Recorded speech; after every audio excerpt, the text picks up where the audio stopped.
Students at Fort Dorchester Elementary School are hoping to cheer up patients at Somerville Medical Center. Yeah, they're doing so by making get well cards for patients. News 2's Dorchester County reporter Stetson Miller tells us about their efforts. A Fort Dorchester Elementary School teacher wanted to help her students make a difference. So they reached out to Somerville Medical Center to make cards for patients here.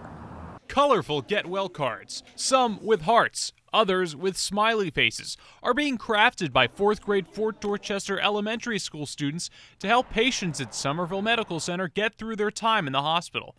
Teacher Kim O'Leary came up with the idea.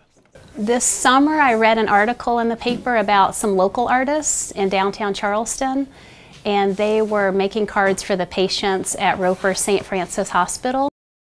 And I thought, we've got some pretty talented students too, so why don't we let them, instead of the local artists, why don't we give our hand at us trying to do the same thing. Students have been making cards since the beginning of the school year, and it's part of their 4th grade service learning project. Students say they think they're making a difference for patients at the hospital. It's going to be really happy since you're in the hospital, you're probably not happy.